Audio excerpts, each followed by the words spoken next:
Praise the Lord. கர்த்தாவே எழுந்தருளும் என்கிற காலை தியானத்திற்கு இயேசு நாமத்தினாலே உங்களை அன்போடு வரவேற்கிறேன்.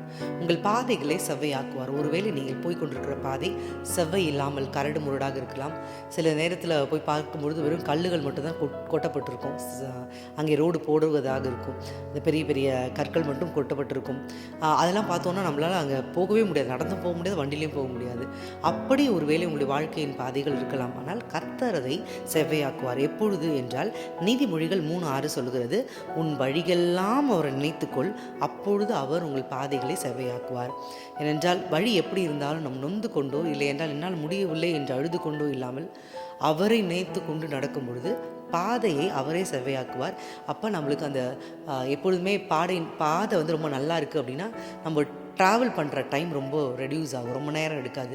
அதே நேரத்தில் நம்ம ரொம்ப ஃபாஸ்ட்டாகவும் போகலாம், ரொம்ப ஸ்லோவாக போக தேவை கிடையாது.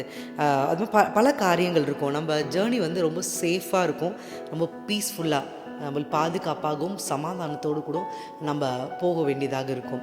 பல கஷ்டங்கள் அதிலிருந்து நாம் வெளிவருவோம் பாதி செவ்வையாக இருக்கும் பொழுது. இதே வசனத்தை நாம் பார்க்கும் பொழுது நம்முடைய வழிகளிலே வாழ்க்கை என்பது பல வழிகள் நிறைந்திருக்கிறது. இதிலே நம்ம என்ன பண்ணோம், கர்த்தருடைய வாய்ஸ், அவருடைய சத்தத்தை நாம் கவனித்து கொண்டே இருக்க வேண்டும். அவர் என்ன சொல்லுகிறார், அவர் இடதுபுறம் எடுக்க சொல்கிறாரா, வலதுபுறம் எடுக்க சொல்கிறாரா, ஒவ்வொரு டிசிஷன் மேக்கிங்லேயும் ஒவ்வொரு முடிவுகள் எடுக்கும் பொழுதும் அவர் என்ன சொல்லுகிறார் என்று கேட்டு நடக்கும் பொழுது நம்ம ட்ராக்கை மாறி போக முடியாது, சரியான ட்ராக்கில் போயிட்டுருப்போம். அதே நேரத்தில் நாம் இதே வசனத்தை பல வகையாக தியானிக்கும் பொழுது, நீர் தானே ஐயா, எல்லா அத்தாரிட்டியும் உங்ககிட்ட தான் இருக்குது, நீங்கள் சர்வ வல்லமையுள்ள தேவன் என்று நாம் அவரை நினைத்து கொள்ளும் பொழுது அவருடைய பாதைகள் கோணலாக இருந்தால் அதை ஸ்ட்ரைட் ஆக்குவார். அதே நேரத்தில் நம்ம அவருக்கு சப்மிட் பண்ணணும். நம்மளை நீர் தான் எல்லாமே, நான் அப்படியே என்னை அர்ப்பணிக்கிறேன் என்று சொல்லும் பொழுது தேவன் உங்கள் வழிகள்லாம் நினைத்துக்கொள்ன்றது அப்படியே சப்மிட் பண்ணுறது நம்மளை. அப்போ அவர் என்ன பண்ணுவாரோ வழிகளை ஸ்ட்ரைட் பண்ணுவார். அதே நேரத்தில் எந்த பாதை போக வேண்டும் இந்த டைரக்ஷன் காட்டுவார், நம்மளுக்கு கைடன்ஸ் கொடுப்பார். எனவே இப்படிப்பட்ட கர்த்தரை நாம் தெய்வமாக கொண்டிருக்கிறோம். நம்ம பாதைகள் செவையாக இருக்க போகிறது. கண்களை முடிந்து அம்ஜிபிக்க போகிறோம். மகா கணத்திற்குரியவரே, எம்பெருமானாகிய இயேசுவே, உமக்கு நன்றி. நீ எழுந்தருள்வீராக.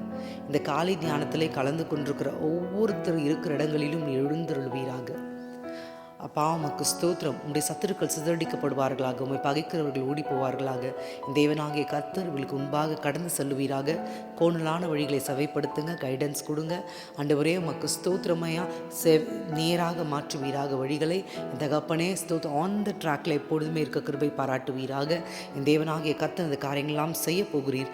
ஒவ்வொருத்தரும் நீர் எல்லா வல்லமை பெற்ற சர்வதிகாரமுடைய தேவன் என்று உமக்கு தங்களை அப்படியே அர்ப்பணிக்க கிருபை பாராட்டுவீராக. இந்த நாளிலே பெரிய பெரிய காரியங்கள் இப்படி கண்கள் காண கிருபை பாராட்டும். இயேசு நாமத்தில் ஜெபத்தில் எடுக்கிறோம் எங்கள் அன்பு தந்தையே, ஆமென். கர்த்தருடைய தெளிவான கைடன்ஸ் நமக்கு கிடைக்க போகிறது. May God go with you. Have a great day.